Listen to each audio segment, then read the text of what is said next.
మేము మొదటిసారిగా అన్న జర ఏందే జర జాగ్రి మీరు మూతుకుని నేనేం చేయనే అట్లా అధ్యక్ష, మీరు మాకు మొదటిసారిగా ఈ హౌజ్లో మాట్లాడే అవకాశం ఇచ్చినందుకు, నన్ను గెలిపించి ఇక్కడ పంపించిన నా తుంగతుర్తి నియోజకవర్గం పోరు బిడ్డలకు వారి తరపున నా తరపున మీకు ధన్యవాదాలు తెలియజేస్తా ఉన్నాను. అధ్యక్ష, తెలంగాణకు చరిత్ర ఉంది. ఆ చరిత్ర 1946 నుండి 51 వరకు తెలంగాణ సాయుధ రైతాంగ పోరాటం నడిచింది. ఆ సాయుధ రైతాంగ పోరాటం దేశ రాష్ట్ర విముక్తి కోసం, పీడిత ప్రజల విముక్తి కోసం, నిమ్న జాతుల విముక్తి కోసం, భూమి కోసం, ముక్తి కోసం సాయుధ రైతాంగ పోరాటాన్ని ఎంచుకొని రజాకార్లను, దోపిడీదారులను తరిమి కొట్టి సెప్టెంబర్ 28 తారీఖు నాడు ఈ రాష్ట్రానికి, ఈ హైదరాబాద్ రాష్ట్రానికి విముక్తి జరిగింది. ఆ తర్వాత సెప్టెంబర్ 17 తారీఖు నాడు విముక్తి జరిగింది 1948. ఆ విముక్తి ఎవరి కోసం జరిగిందంటే పేదల కోసం జరిగింది ఆ పోరాటం. ఆనాడు ఆ పోరాటం 1951లో ముగిసిన తర్వాత గౌరవనీయులు రావినారెడ్డి గారు మన పోరాటం ముగిసింది, స్వాతంత్రం వచ్చింది, వాళ్ళు ఎన్నికలకు వెళ్ళిపోతున్నారు కాబట్టి మన సాయుధ రైతాంగ పోరాటాన్ని ఆపుదామని రావినారెడ్డి గారు కమ్యూనిస్ట్ పార్టీకి సంకేతం ఇస్తే కమ్యూనిస్ట్ పార్టీ ఆగిపోయింది. అప్పటికే 10,000 ఎకరాల భూమి పేదల మంచిది కమ్యూనిస్ట్ పార్టీ. ఆ తర్వాత తెలంగాణ కోసం 52లో ఇడ్లీ సాంబార్ గోబ్యాక్ అని వచ్చింది. 56లో ఆంధ్ర తెలంగాణ కావాలని ఆనాడు పోవడం జరిగింది. ఆ తర్వాత 69లో మా తెలంగాణ మాకు కావాలని వందలాది మంది ఆనాడు కసాయి తూటాలు కాసు బ్రహ్మానందరెడ్డి కసాయి తూటాలకు నేల కొరిగిన అమరవీరులు ఎంతమంది ఉన్నారు. అది తెలంగాణ నిజమైన పోరాటానికి నాంది పలికింది. ఆ తర్వాత పోరాటం ఆగిపోయింది అనుకున్నారు, కానీ నిప్పుల కుంపటిలాగా తెలంగాణ ఎప్పుడు రగులుతూనే ఉంది. తెలంగాణ అన్నందుకు ఆనాడు సర్కారులు కుక్కను చంపాలంటే ఇది పిచ్చి కుక్కని రాయేసినట్టు నక్సలైట్ పేరు మీద వందలాది మందిని కాల్చి చంపిన చరిత్ర ఇవాళ తెలంగాణ జిల్లాలో ఉంది, ఆ ప్రాంతంలో ఉంది. ఆనాడి పోరాటం, ఆ వ్యవస్థ ఇంకా సమలంగా రావాల తెలంగాణ ఎప్పుడు ఏర్పడుద్దు అని నీళ్లు నిధులు నియామకాలని ఈ విధమైన పోరాటాలు జరిగినాయి. 96లో కానీ 97లో కానీ 90లో తెలంగాణ అన్నందుకే గద్దర్ మీద కాల్పులు జరిగినాయి. వేలాది మంది ఆనాడు తెలంగాణ సాయుధ రైతాంగ పోరాటానికి నాంది పలికిన తుంగతుర్తి పోరుగడ్డ బిఎన్ గారు కానీ స్వరాజ్యం గారు కానీ వాళ్ళందరూ కూడా తెలంగాణ కోసం సాకలైనమ్మ, దొడ్డి కొమరయ్య, మందులు లేని వీళ్ళందరూ ఇలాంటి వాళ్ళందరూ కూడా తెలంగాణ కోసం పోరాడి ఆ తెలంగాణ నేపథ్యమే తెలంగాణ ప్రత్యేక రాష్ట్రం కోసం ఒక ఉద్యమాన్ని ప్రారంభించడం జరిగింది. 2000 అరే చెప్తాను, నువ్వు ఆడునవే, నేనున్నా, నీకు తెలియదుకో, నీకే వరక ఆడునా నువ్వు, అలా ఉన్నోళ్ళు ఎవరో చెప్పు నాకు. 2001 ఆడురో చెప్పురే, నీకే వరక, నీకు కూడా ఏం తెలియదు. నువ్వు ఇంత వ్యాపారానికి వచ్చా, నీకేం తెలుసు? చెప్పేది నేను చెప్తాను, నీ కథ చెప్తా.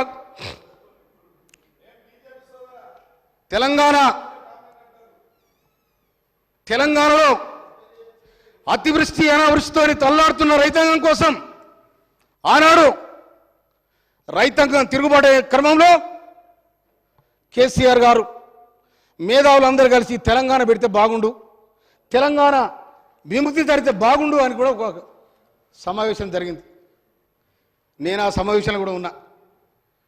కానీ ఆనాడు అనుకున్న సిద్ధాంతం, ఆనాడు అనుకున్న ఆశయాలు కానీ అన్నీ మట్టిలో కలిసిపోయినాయి. 2001 నుంచి 2014 దాకా పోరాటం బ్రహ్మాండంగా కుదిరా అనుకున్నాం.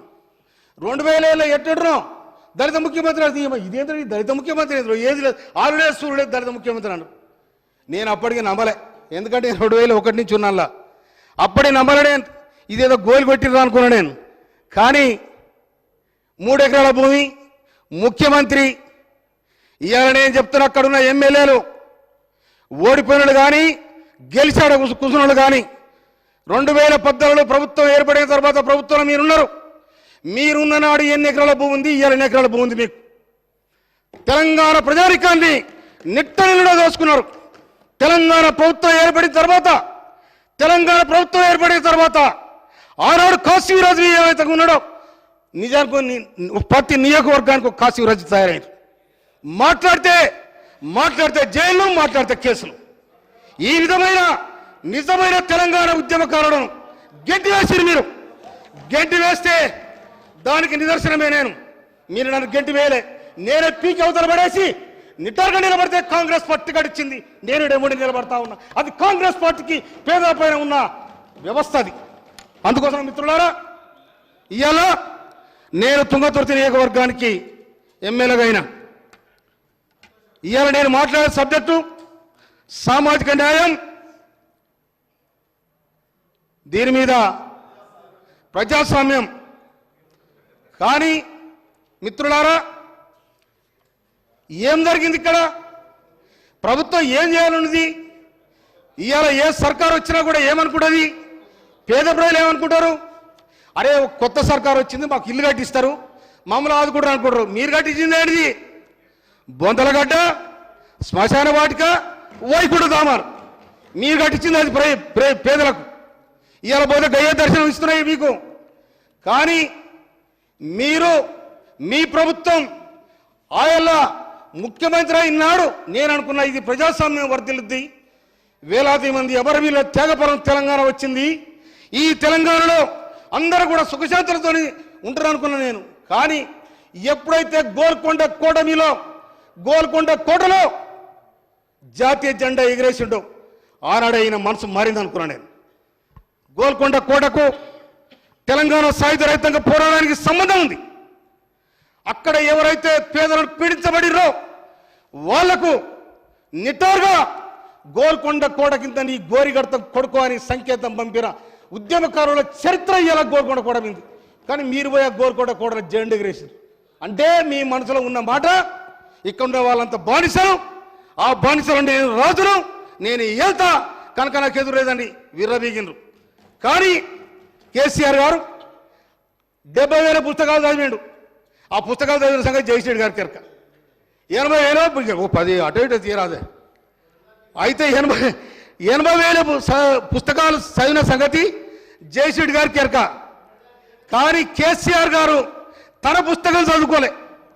తన పుస్తకం తను చదువుకోక 2023 నవంబర్ 30 తారీఖు నాడు, డిసెంబర్ 3 తారీఖు నాడు కథం అయిపోయింది. అక్కడ కూసురు గోవిందమగనం అయిపోయింది.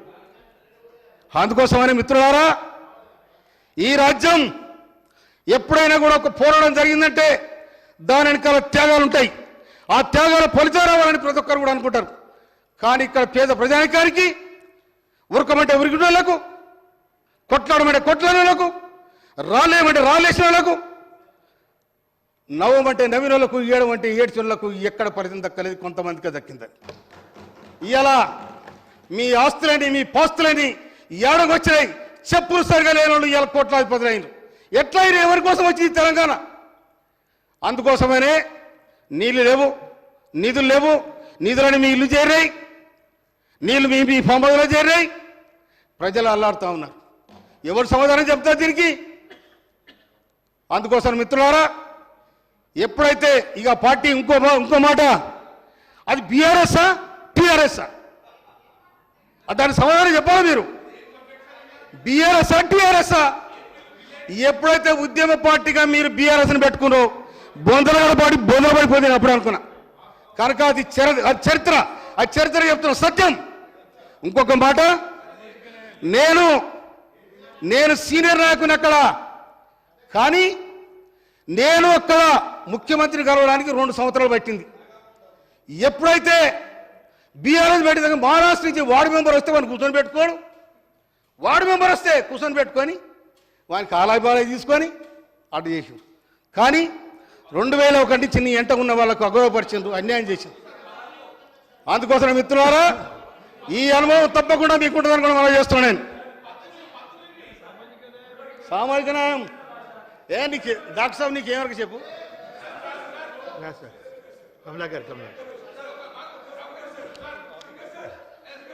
అదో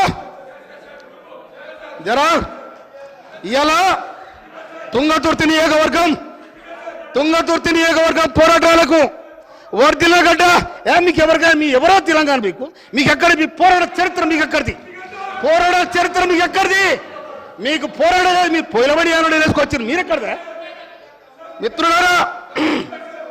అధ్యక్ష నా తుంగతుర్తి నియోజకవర్గానికి సంబంధించి నేను అప్పీల్ చేస్తా ఉన్నా.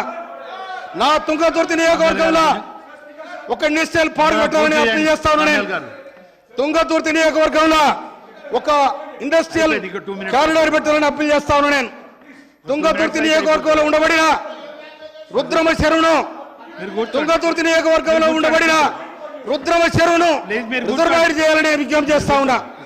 తుంగతుర్తి నియోజకవర్గంలో ఉండబడిన ఇవాళ చెన్నూరు రిజర్వాయర్ నుంచి ఎప్పుడైతే 8 గ్రామాలు ఉంటాయి ఆ గ్రామాలకు చెన్నూరుని వాటర్ తెచ్చి ఇరిగేషన్ డెవలప్ చేయడానికి సాయం చేయాలని చెప్తున్నా. నేను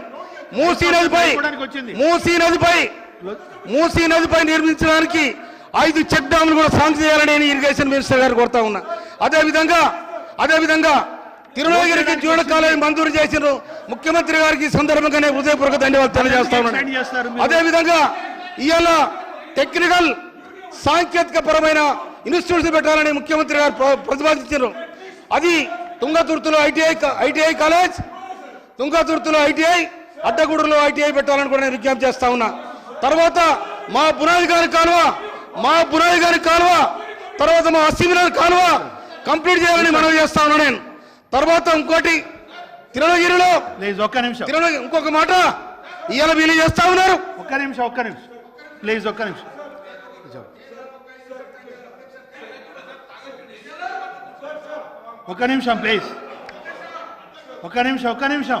సామ్యాల్ గారు ఒక్క నిమిషం.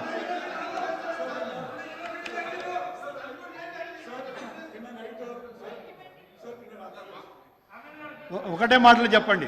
ఒకటే మాట సార్. అధ్యక్ష నిన్న నైట్ 3 వరకు మనకు సభ సజావ జరిగింది సార్. 3 వరకు జరిగింది సార్. నిన్న గౌరవ మంత్రివర్యులు కూడా పున్న ప్రభాకర్ గారు కూడా నేను ఒక పాయింట్ కోట్ చేసిన అధ్యక్ష. నేను కూడా జస్ట్ ప్రొసీజర్ హౌస్ కొత్త సభ్యులందరూ నేర్చుకోవాలి అధ్యక్ష. Rules of procedure and conduct of business in Telangana మనకు రూల్ బెక్కే అధ్యక్ష 319 a member while speaking shall not first refer to any matter of fact on which a judicial decision is pending. Point 1 Adhyaksha, make a personal charge against a member. A member while speaking shall not make a personal charge against a member. Adhyaksha, వారు ఒక్కరు మీద అధ్యక్ష అందరు ఎమ్మెల్యేల మీద వారు ఆరోపణ చేశారు. సభలో లేనటువంటి నాయకుల పైన పర్సనల్గా డెరగేటరీ మార్క్స్ అన్పార్లమెంటరీ వర్క్స్ వాడుతుంది అధ్యక్ష నేనేమంటున్నా కొత్త సభ్యుడు ఒక్క నిమిషం సార్ కొత్త సభ్యుడు డివేట్ అవుతున్నాడు అన్పార్లమెంటరీ.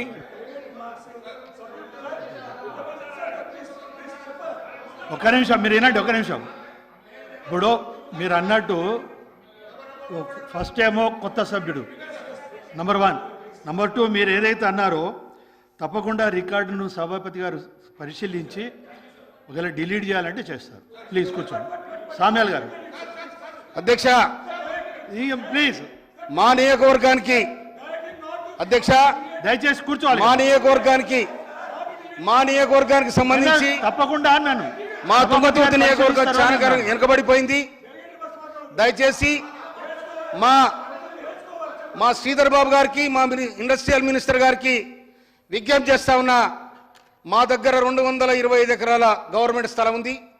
మేము ఇవ్వడానికి సిద్ధంగా ఉన్నాం. అక్కడ ఒక ఇండస్ట్రియల్ పార్క్ పెట్టాలని అప్పీల్ చేస్తా ఉన్నా నేను. అదేవిధంగా రుద్రమ చెరువు ఉన్నది. గత ప్రభుత్వంలో వచ్చిన దాని చుట్టూ తిరిగి వెళ్ళిపోయారు. కానీ రిజర్వాయర్ దాని రుద్రమ చెరువును ఇప్పుడు 5,000 ఎకరాలు పారుతా ఉంది. రుద్రమ చెరువును కనుక మన రిజర్వాయర్ చేస్తే 30,000 ఎకరాల ఆయకట్టు తయారైద్ది. అదేవిధంగా అధ్యక్ష మాకు బునాది గాని కాలువ ఎన్నాళ్ళించో పెండింగ్లో ఉంది. భువనగిరి నియోజకవర్గం, తుంగతుర్తి నియోజకవర్గం, ఆలేరు నియోజకవర్గం, ఈ 3 నియోజకవర్గాలకు సంబంధించి దాదాపు ఒక 70,000 ఎకరాల ఆయకట్టు బారే సందర్భం ఉంది కనుక అది 60% అయిపోయింది. ఆ 40% కూడా కంప్లీట్ చేయాలని మీ ద్వారా ప్రభుత్వానికి విజ్ఞప్తి చేస్తా ఉన్నా. తర్వాత మొన్న మా శాలిగౌరవ మండలం అస్సిమినార్ కాలువ అది దాదాపుగా 60% అయిపోయింది. ఒక 40% అయితే అది ఒక 30 ఎకరాల కాస్ట్ అయ్యే అవకాశం ఉంది. అధ్యక్ష సీఎం గారు కూడా ఇండస్ట్రియల్ పార్క్ డెవలప్మెంట్ కావాలంటే టెక్నికల్ ఎడ్యుకేషన్ కావాలని వారు ప్రతిపాదించారు. వారు ధన్యవాదాలు. తుంగతుర్తిలో ఐటీఐ కాలేజ్, అడ్డగూడలో ఐటీఐ కాలేజ్ పెట్టాలని మనవి చేస్తా ఉన్నా నేను. తర్వాత తిరుమలగిరిలో జూనియర్ కాలేజ్ శాంక్షన్ చేసిన సీఎం గారికి నేను హృదయపూర్వక ధన్యవాదాలు తెలియజేస్తా ఉన్నా నేను. అదేవిధంగా ఇలా గౌరవనీయులు మా ఉత్తమ్ కుమార్ రెడ్డి గారు మినిస్టర్ గారి వారి సొంత గ్రామం తాటిపాముల, ఆ ప్రాంతానికి ఇరిగేషన్ వాటర్ సోర్స్ లేదు. చెన్నూరు రిజర్వాయర్ నుంచి దాదాపు 8 గ్రామాలకు వాటర్ వచ్చే రిసోర్స్ ఉంది కాబట్టి దాన్ని కూడా అమలు చేయాలని చెప్పి నేను మనవి చేస్తా ఉన్నా. అదేవిధంగా అధ్యక్ష ఒక 5 minutes అధ్యక్ష, నేను హాస్టల్ చదువుకున్న స్టూడెంట్, నేను సోషల్ హాస్టల్ చదువుకున్న నేను. ఎందుకంటే ఇవాళ దళితులకు ఏమన్నా గరీబులకు ఏమన్నా చేసిందంటే 1974లో ఇందిరాగాంధీ గరీబీ ఆటో నినాదం తీసుకొని భూములు పంచిపెట్టింది, ఇల్లు కట్టించింది, అట్రాసిటీ చట్టం చేసింది, అన్ని చేసి ఇవాళ ఇందిరమ్మ రాజ్యంలో నిటారుగా నిలబడ్డ ఒక మాదిగ ఎమ్మెల్యేగా నేను చెప్తా ఉన్నా నేను. అధ్యక్ష ఈ అవకాశం ఒక్క కాంగ్రెస్ పార్టీలో వచ్చింది కాబట్టి నేను కాంగ్రెస్ పార్టీ నన్ను ఆదరించింది కాబట్టి చెప్తున్నా నేను. ఇవాళ కూడా కాంగ్రెస్ పార్టీ ఇలా ఏ ఊరు పోయినా ఇందిరమ్మ ఇల్లు ఉంటాయి. కానీ ఇలా కూడా మనం గౌరవ ముఖ్యమంత్రి వారిలో 3,500 ఇళ్ళు ప్రతి నియోజకవర్గానికి ఇవ్వాలని ప్రతిపాదన చేయడం జరిగింది. వారికి ధన్యవాదాలు తెలియజేస్తా ఉన్నా నేను.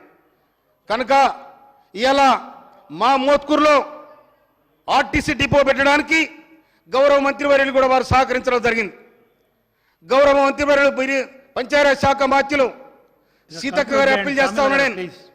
పోయినసారి ఉన్న గవర్నమెంట్ మొత్తం కంకర్రాలు కూడా ఏరుకుని ఈసారి గెలిస్తే ఆ రోడ్ల మీద కంకర కూడా అమ్ముకుందరు.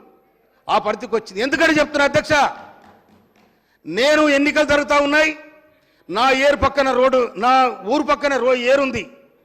ఆ ఏట్లే 3 కిలోమీటర్ల రోడ్డు వేసిన నాడు ఏట్లే.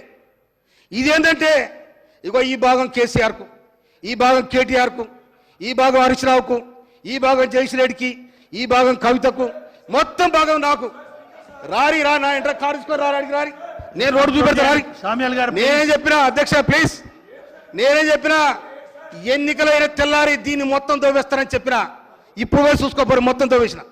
సామ్యాల్ గారు ప్లీజ్. దట్ ఈస్ మందుల సామ్యాల్, దట్ ఈస్ డెమోక్రసీ. అందుకోసమనే మీ ఇసుక బేరం బంద్ కావాలి, మీ వ్యవస్థ బంద్ కావాలి. సీతక్ గారి మనం చేస్తున్నా నేను. మొత్తం నియోజకవర్గం వెనుకబడిపోయింది, దానికి రోడ్లు మంజూరు చేయాలి. గౌరవనీయులు మా వెంకరెడ్డి మినిస్టర్ గారికి నేను ఈ సందర్భంగా హృదయపూర్వక ధన్యవాదాలు తెలియజేస్తా ఉన్నా. వాళ్ళు 70,000 రూపాయల 70 కోట్ల రూపాయల రోడ్లు మంజూరు చేసిన వారికి ధన్యవాదాలు.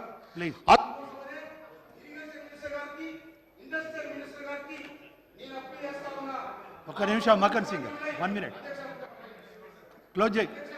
మాకు 2 మున్సిపాలిటీలు ఉన్నాయి. ఆ మున్సిపాలిటీ ఎందుకు చేసిరో గాబరా చేసిరు. వచ్చే 20 కోట్లు 20 కోట్లు లేవు, 20 రూపాయలు లేవు. మొత్తం శతగుప్పలు అయినా చూస్తేనే మున్సిపాలిటీలు ఉన్నాయి. వాళ్ళ జీతాలు ఇచ్చే పరిస్థితి లేదు. అందుకోసమనే మున్సిపాలిటీలను కూడా నదరేసి మమ్మల్ని ఆ నియోజకవర్గాన్ని కాపాడాలని మనం చేస్తున్నాను నేను.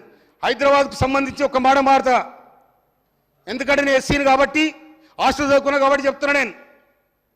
డాక్టర్ బిఆర్ అంబేద్కర్ 1956లో మోంజయ్ మార్కెట్ హాస్టల్ ప్రారంభించడం జరిగింది. అది పోయిన 10 ఏళ్ళుగా పట్టించుకున్న నాదులు లేడు. కాచిగూడ హాస్టల్ 1973లో పివి నరసింహారావు గారు ముఖ్యమంత్రిగా ప్రారంభించడం జరిగింది. అది కూడా పోయింది. ఇంకొక మాట, యూనివర్సిటీలో చదువుతున్న ఈ దళిత విద్యార్థులు, ఎస్సీ ఎస్టీ విద్యార్థులు ఎవరైతే ఉన్నారో వాళ్ళకి ఇలా మెస్ ఛార్జీలు 1500 ఇస్తా ఉన్నారు. దయచేసి ప్రభుత్వానికి అప్పీల్ చేస్తా ఉన్నా నేను. మినిమం వాళ్ళకు ఒక 5,000 రూపాయలు మెస్ ఛార్జీలు వేయాలని కూడా నేను అప్పీల్ చేస్తా ఉన్నా నేను. అందుకోసమనే ఇక్కడ ఇంకోటి, గౌరవనీయులు గత ప్రభుత్వం 2 యూనివర్సిటీలు ఇచ్చింది. ఆ యూనివర్సిటీలో రిజర్వేషన్ లేవు. ఎందుకు లేవో ప్రైవేట్ యూనివర్సిటీలలో? మరి ఇంత ప్రజాస్వామ్యం, ఇంత మేమే పేదలను ఆదుకుంటాం అనుకున్న ఆ కాలేజీని అప్గ్రేడ్ చేసి యూనివర్సిటీ చేసిండ్రు. ఆ యూనివర్సిటీలు ఎందుకు చేసిండ్రు, ఎవరి కోసం చేసిండ్రు? ఒక పేదవానికి, ఒక బలహీన వర్గాలకు, ఒక ఎస్సీ ఎస్టీలకు రిజర్వేషన్ లేనప్పుడు ఎట్లా చేసింది ఈ గవర్నమెంట్? అందుకోసం ప్రభుత్వానికి అప్పీల్ చేస్తాను, అది రద్దు చేయాలని చెప్పి మనం చేస్తున్నాను నేను. అందుకోసం మిత్రులారా, మా నియోజకవర్గానికి సంబంధించి చాలా పేద నియోజకవర్గం. 30 పడకల హాస్పిటల్ నుంచి తుంగతుర్తిలో 100 పడకల హాస్పిటల్కు పోయిన సర్కార్ మంజూరు చేసింది, అవతల పడేసింది. కానీ ఇప్పుడు ఆ కాంట్రాక్టర్ ఏం చేసిండు? మొత్తం దొబ్బిడు కుప్ప చేసి పక్కన పెట్టిండు. ప్లీజ్ క్లోజ్ చేయండి. క్లోజ్ చేస్తాను. అయితే దానికి ఇంతవరకు డబ్బులు లేవు. దయచేసి మా హెల్త్ మినిస్టర్ గారికి నేను అప్పీల్ చేస్తా ఉన్నాను, దాన్ని మంజూరు చేయాలని. మోత్కూరులో 30 పడకల హాస్పిటల్ మంజూరు చేయాలని. ఇదంతా కూడా ఆ తుంగతుర్తి నియోజకవర్గం ఎక్కడ ఉంటుంది, అది ఎందుకందో తెలియదు. ఆ 3 ఇప్పుడు ఉమ్మడి జిల్లా ఉండే ఒకసారి, ఇప్పుడు 3 జిల్లాలకు సంబంధించింది. ఒక మండలం ఒక జిల్లాకు, 2 మండలాలు 2 జిల్లా ఒక జిల్లాకు, 6 మండలాలు ఒక జిల్లాకు. అది 3 ముక్కలాట అయింది. ఈ కలెక్టర్ చేస్తే నాకు తెలియదు అంటాడు, ఆ కలెక్టర్ చేస్తే నాకు తెలియదు అంటాడు. కనుక ఈ విధంగా ప్రవర్తించింది. కనుక మేము ప్రభుత్వానికి, ముఖ్యమంత్రి గారికి నేను ఇలా శుభాకాంక్షలు తెలియజేస్తా ఉన్నాను. నేను రైతు మంత్రి, నేను స్వయాన రైతును, నేను కౌలు రైతును. మొన్న 15 తారీఖు నాడు 27 ఎకరాలు నాడుబెట్టి నేను 15 తారీఖు నాడు 27 ఎకరాలు నాడుబెట్టి నేను యాడైతే నాడు పెడుతున్నా ఇసుక తీద్దామని ఆడికి వచ్చారు. ఈడికి రాకూడదు బొంద పెడతానని చెప్పి నేను ఆడికి ఎవరు రాలే. ఆ రోడ్డు కూడా దువ్వేసాను నేను. కనుక రెండో దఫా రైతాంగానికి ప్లీజ్ ₹1,50,000 మాఫీ చేసిన గౌరవనీయులు ముఖ్యమంత్రి రేవంత్ రెడ్డి గారికి, బట్టి విక్రమార్క ఉప ముఖ్యమంత్రి గారికి, అగ్రికల్చర్ మినిస్టర్ తుమ్మల నాగేశ్వరరావు గారికి, సహచర మా ఎమ్మెల్యేలకు, గౌరవ మంత్రివర్గానికి నేను నిండుగా శుభాకాంక్షలు తెలియజేస్తూ, ఈ రైతాంగానికి, ఈ పేదలకు, ఈ బీదలకు, ఎస్సీ ఎస్టీలకు నిజంగా సీతక్కకు ఇంకొక మాట చెప్తా ఉన్నా నేను. నా నియోజకవర్గంలో దాదాపు 61 తండలు ఉన్నాయి. ఒక్క రోడ్డు లేదు. మొన్న బదిలాకు 8 రోడ్లు వేసినాడు. కనుక దయచేసి నేను మీకు అప్పీల్ చేసిన ఒక్క రోడ్డు లేకుండా సాంక్షన్ చేయాలి. నేను తీసుకుపోయే రోడ్డు అవి తిప్పాలని నాకు ఆశ ఉంది. సీతక్కరికి దండం పెడతా. ఎందుకంటే ఆ కార్యక్రమాలు చేస్తే ప్రజల కోసం ఎవరైతే మంచి చేస్తారో, ఎవరైతే రోడ్లు వేస్తారో అని కాదు చల్లకుండా మంచి చేసిన రోడ్డు అంటాడు. రాళ్ళదా కింద పట్టుకొని ఇంట్లో మారిపోయి ఎవరై ఈ రోడ్డు వేసినాడు. కనుక ఈ పరిస్థితి ఉంటుంది. కనుక నా నియోజకవర్గాన్ని అందరు మంత్రులు కూడా, గౌరవ మంత్రులందరూ కూడా, సీతక్క, మన కొడ సురేఖక్క, నీకు కూడా దండం పెడుతున్నా. జర నా నియోజకవర్గాన్ని ఒక కడగడప మా దగ్గర దేవుళ్ళు ఉన్నారు, గొప్ప గొప్ప దేవుళ్ళు ఉన్నారు. నువ్వు దేవత ఉన్నావు. కనుక మాకు కూడా కుక్కడం అనే విలేజ్ ఆడ 40 లక్షల రూపాయలు దేవాలయం కడితే సిద్ధంగా ఉంచుకో. సింగ్ గారు ప్లీజ్ క్లోజ్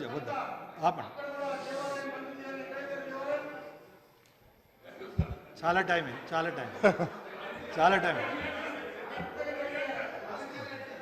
కానీ నిమిషం ఎక్కువ మాట్లాడ ఇచ్చిందా? నేను చెప్పులు అటే ఉంది కానీ నీట్లేదు. ఇంత టైం ఇచ్చినందుకు గౌరవ సభలో 25 minutes జాతి కోసం, నా నియోజకవర్గం కోసం, ఈ ప్రజల కోసం, బడుగు బలహీన వర్గాల కోసం, కాంగ్రెస్ ప్రభుత్వం కోసం, కాంగ్రెస్ పార్టీ కోసం, సోనియా గాంధీ కోసం, రాహుల్ గాంధీ కోసం, ఇందిరాగాంధీ కోసం, ఈ దేశానికి కోసం ప్రాణాలు అర్పించిన రాజీవ్ గాంధీకి, ఇందిరాగాంధీకి, తెలంగాణ కోసం పోరాటంలో ఒరిగిన వాళ్ళందరూ కూడా విప్లవోద్యమ జోహాలు అర్పిస్తూ మీరిచ్చిన నా సమయానికి మీకు ధన్యవాదాలు. Thank you.